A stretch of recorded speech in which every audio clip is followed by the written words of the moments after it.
I think now is an appropriate time for me to look at the Resident Evil series, especially knowing that Resident Evil 8 was announced not too long ago, actually. My history with Resident Evil has actually been a bit of a interesting one. I love this series as a whole, it's my favourite video game series of all time without a shadow of a doubt, and yet my history with the games follows a pretty odd pattern.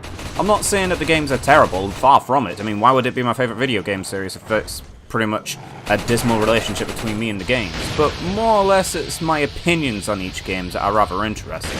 However, at the same time, I can't say that the games have actually influenced a lot of other games throughout the years as well. So with that being said, I'm going to be looking at each Resident Evil game that I have completed from chronological order of its release, and I'm going to give you my thoughts and opinions on each game. Now keep this in mind, this game is called My History with Resident Evil, meaning that the fact that since I have looked back at all of these games from beginning to end, there are some things that I love about each game, and some things that I was really not keen on revisiting about each game. But I'm not going to waste your time any longer, and I'm just going to dive right into this. So with that being said, let's have a look at the earliest game that I have completed in the Resident Evil series, Resident Evil 4. In Resident Evil 4, you play as Leon, and you're on a simple mission to save the president's daughter known as Ashley. But as soon as you realize as soon as you enter the village that something is horribly wrong, literally. Whilst meeting new friends, new foes, and a new assortment of interesting creatures on your travels, you eventually get to Ashley and find this interesting fella known as Lord Sadler, who basically uses his time to tell you his entire plan from beginning to end. Abduct the president's daughter, infect her with a parasite, send her back for a reasonable amount of fee so that he can pummel America into submission. What? I'm not joking when I'm saying that's literally the entire story of this game, the entire villain's purposes of this game. That one little bit of dialogue pretty much self-explains Lord Sadler in a nutshell.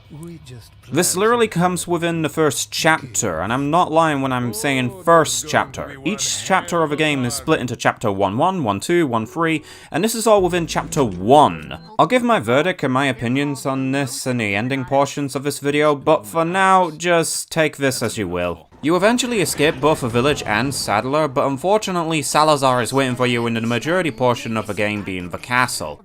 Sadler and Salazar belong in a cult known as the Los Illuminados, and a parasite that you're infected with is known as the Las Plagas, a mind-controlled parasite which pretty much allows Sadler to do pretty much whatever he so pleases. You eventually bump into old faces such as Ada Wong and Krauser, who apparently is one of Leon's old comrades despite the fact that Resident Evil 4 is Krauser's first entry. What? Eventually Ashley gets captured by Sadler again and takes her to this oil rig, and as soon as you get there, you rescue her, get the hell off of that oil rig before it blows up, and head straight home. That's literally the story. Okay, so if the story is like that, what about the gameplay? Well, the gameplay is actually pretty dang fun. Resident Evil 4 is the first of the Resident Evil games that utilizes the over-the-shoulder third-person perspective mode. Whilst games of the past have focused on a fixed camera angle perspective, this is the first time where it actually has taken the action concept into full concentration. And it shows. I'm not saying it's bad, far from it. It's actually entertaining as all hell to just go around and blasting everything up to pieces, especially with those special weapons. However, in order to gain and carry those weapons, you must talk with the merchant, who is your saving grace for this entire adventure, being capable of upgrading your inventory, your armor, and even your weapons, and even getting new weapons from him as well, while saying a nice gesture about them. Stranger, stranger. Now that's a weapon. This guy will easily become your favorite through and through, and you will be going to him constantly. Trust me when I say that. Come back anytime. However, even after that, that's still not enough, as you have the attachment case to sort out. The attachment case is a very basic, yet very well done inventory system. It follows a grid-by-grid formula. Each item that you have in your inventory is measured by a certain number of squares. Depending on how big that item is, the more squares it will take up. So, within the attachment case, you have to balance out both having all your weapons at your disposal, and as well at the same time, making sure the attachment case is full up on everything that you need, and everything you may need for later on. It's actually a very creative inventory system, and I wish that more games actually would utilize this kind of formula. But hey, it's unique to Resident Evil 4, and by the looks of things, 8 is going to be following this formula. Yet even then, there's still more to the gameplay. As I stated earlier on, Leon's main mission is to save Ashley, and the main core aspect of Resident Evil 4 is a escort mission. Now, it's obvious that escort missions are the banes of everyone's existences, but to be quite frankly honest, when a game is completely built around it, it actually works in the game's favour. By that I mean this: every single time you enter combat, Ashley automatically leaps behind Leon to grab some cover, and at the same time, whenever you see any hiding places for her, she can actually dive into them and stay out of trouble. There's also a simple wait follow me system, where you can actually tell Ashley to wait in certain areas, and when you think the coast is clear, you can actually tell her to follow you. Follow me. Now I know that Ashley is one of those Resident Evil characters that not a lot of people can't necessarily stand. Look, there's nothing wrong with Ashley as a whole. I mean, she looks cute and she doesn't mean any harm, and she has an appearance that you just want to protect through and through. But unfortunately, it's her dialogue that grabs her the short foot of this spectrum.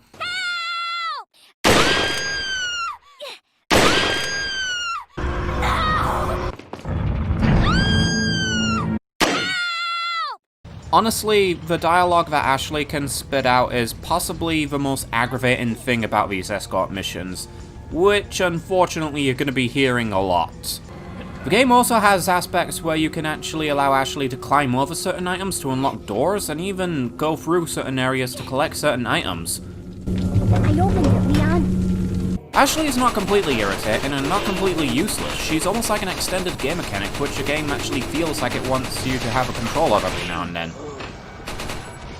Heck, at one point you actually do take control of Ashley, and it's actually one of the better parts of the game in my opinion. Just trying to escape this hostile area by using nothing but the lamps scattered around the area, and using nothing but a torch in the dimly lit area whilst trying to escape both the Los Illuminados cult members, and these fucking knights. Oh, get away! I guess the reason why I love this chapter so much is that it actually feels like what a Resident Evil game should be in terms of horror. Now, I'm not saying to get rid of the action gun elements, far from it, but what I'm trying to say is this. Whilst you're playing as characters like Leon or Chris or anyone else in the Resident Evil series, they're armed to the teeth and often stockpile themselves on so much firearms that the fear factor is just eliminated almost immediately. I mean, if the gameplay was balanced out by enemies like Nemesis most of the time, then the fear factor is there again. But thanks to elements like this, it actually brings back some life into the horror of the series. The only other moment which I can remotely qualify as horror is the Iron Maidens and Regenerators that appear much later into the game, and in all honesty, I still don't find them terrifying because they have pretty much a very predictable attack pattern, they can get staggered ridiculously easily, and at the same time they can be killed by the most silliest of methods. Now I'm not talking about the Inferno Scope which you get later on, I'm on about just having a shotgun, blasting off their legs and then knifing them immediately afterwards. Or just by the shotgun by itself, because the striker alone automatically just kills everything in the game as soon as you get it. Heck, any shotgun does that. And yes, that includes these assholes, who I find less terrifying and more of an annoying enemy and a fucking waste of time. You see, when the live-action Resident Evil movies were made, a lot of the Resident Evil games from there on outwards just became, well, action games. I can't necessarily qualify these as horror games anymore. There's less and less scare factor in Resident Evil 4, 5, 6, and even some of the other games like the Revelation games.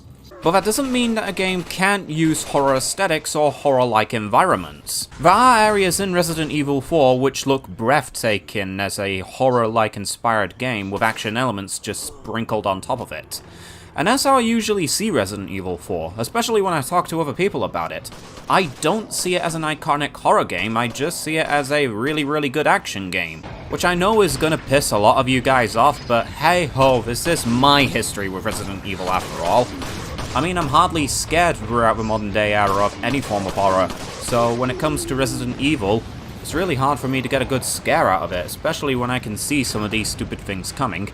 Especially when it comes to the bosses. Most of the bosses in Resident Evil 4 are huge misses, and there's a really good reason why. The fact that the Merchant is before all of them. Now, this is usually a good sign for a lot of reason. It helps you upgrade your weaponry and your arsenal before you take them on. However, this is also a bad sign, and it's mainly because of this. Let's have a look at this boss, for instance. The gates are opening up. Villagers are dragging out something huge, and they're struggling to keep it intact. It pummels everything out of them, and you see this big hulking behemoth of whatever the hell that is, just staring you down, ready and waiting for a brawl. But it's just a real shame that you could just simply do this.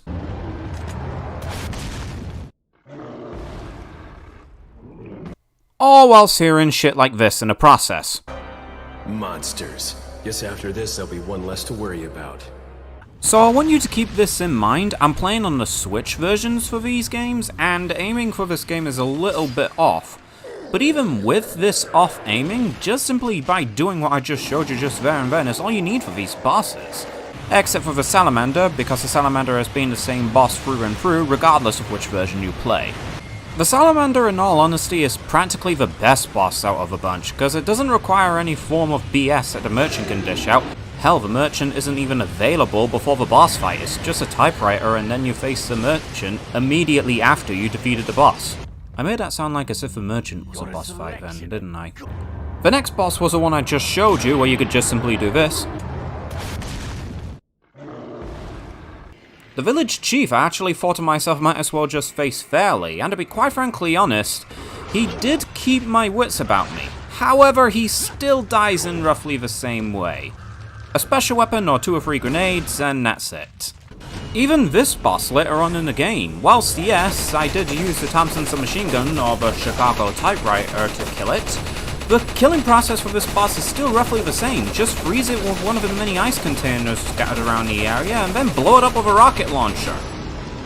But without a shadow of a doubt, the worst boss fight in Resident Evil 4 is, of course, Krauser. The first phase, that is, where it's just nothing but a quick time button mash event. Oh dear lord.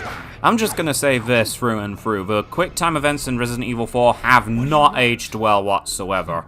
Say what you want about the QuickTime events in this game, but there are other games where QuickTime events have been placed a lot more appropriately. Hell, in later Resident Evil games, dare I say, they have them a lot more appropriately placed, or at the same time, gave you the option to get rid of them. Yeah, you could easily tell that this boss fight has not aged well whatsoever.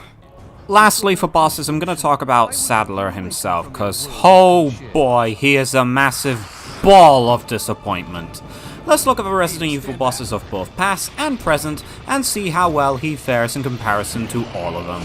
Resident Evil 1, the Tyrant. A bit bland, yes, but it was the first in the series, and it was pretty much straightforward, supposed to be a super weapon. Resident Evil 2, William, his literal final form. Whilst yes, a questionable boss fight in amongst itself, and whilst Leon does fight one of the tyrants in that game, William is practically the quintessential boss fight because everything was caused because of him, and now he is a manifestation of what he has created. Resident Evil 3. Look, must I honestly explain why Nemesis has some of the best boss battles ever? You want stars? I'll give you stars.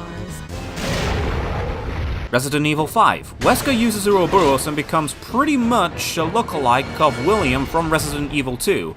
A nice homage callback, and at the same time, a much more intensive boss fight, since you're literally fighting in over the worst base environment possible. Resident Evil 6. Okay, I know that there's 3 boss fights in this game, 3 final ones as well, but even the Fly one is still more better than this. Resident Evil 7. Why does everyone hate me? That's just badass. And the remakes, they went overboard! So what makes Sadler so disappointing in my eyes? Well, let's look at his design for starters. It's fucking terrible. I don't even know what it is, but it doesn't necessarily look all that creative. I mean, all it is just a human's body with legs and a extended head coming out of it. The boss battle in amongst itself is not all that entertaining to fight. It has a very simple attack pattern where you have to simply aim for its legs or knees and then go for the eye that is right in the middle of it. You repeat this a certain number of times and that's it. Sadler is done.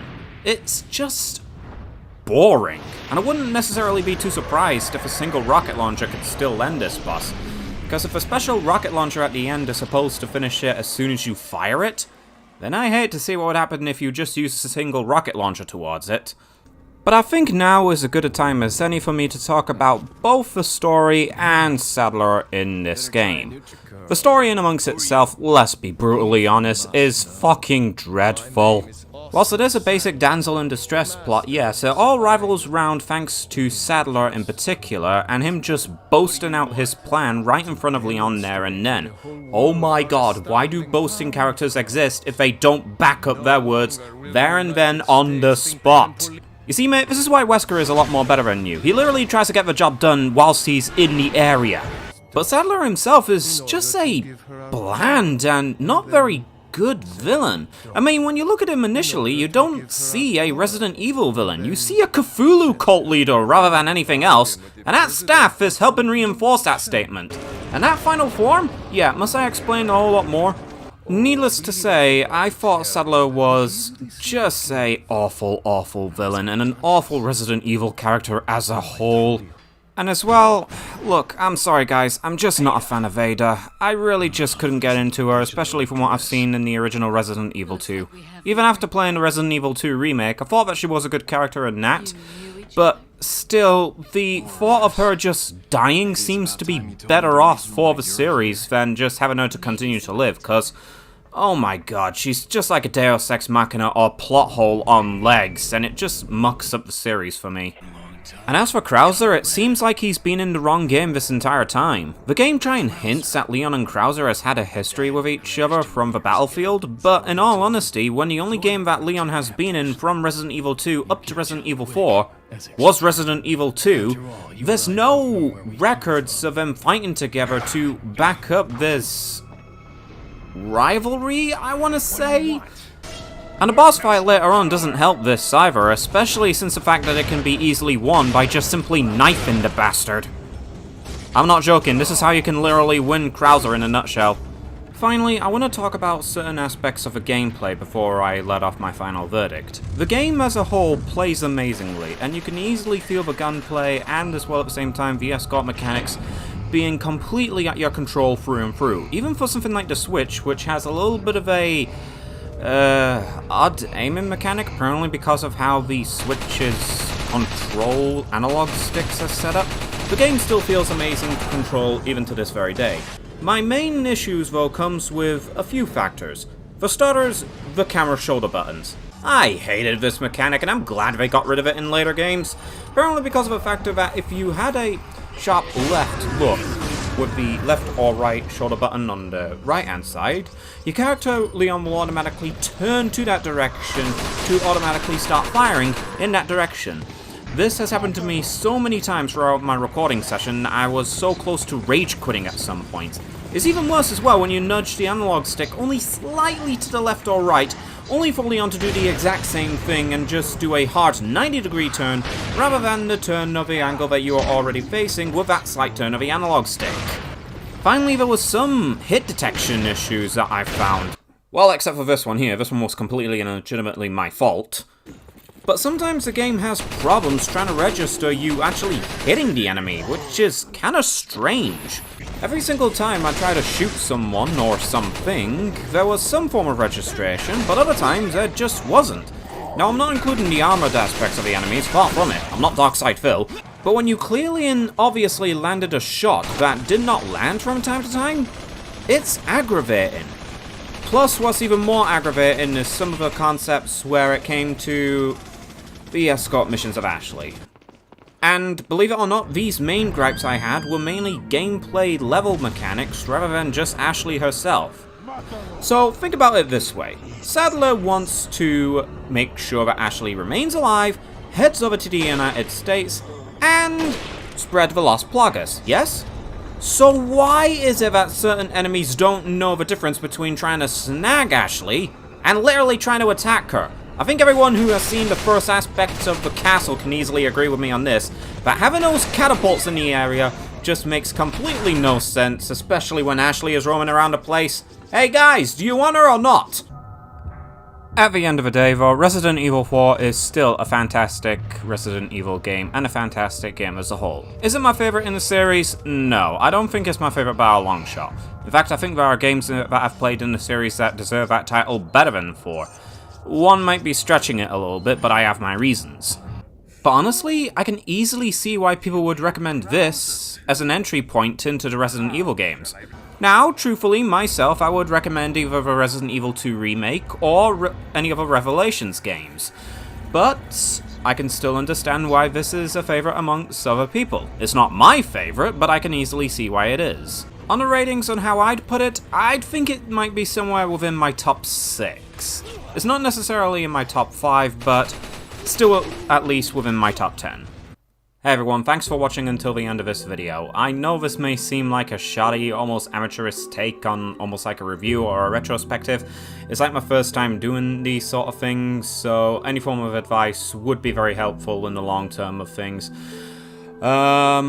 This is a series that I wanted to do for quite some time, and I think, as I stated in the beginning point of the video, that with Resident Evil 8 around the corner, it seems appropriate for me to start off a retrospective.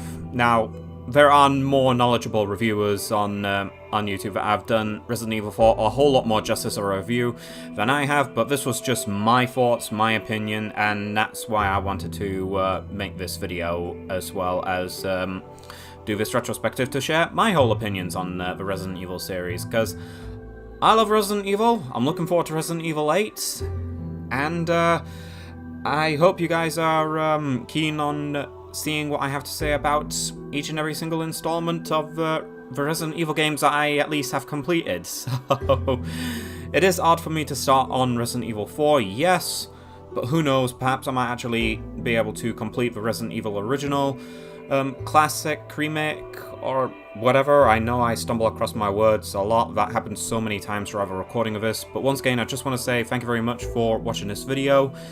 And if you do want to see more of these, consider subscribing to the channel, hit that notification bell, like, whatever. I'm not forcing you to do it. If you want to do it, go ahead. I'm just stalling at this point, but until next time, guys, I bid you all adieu.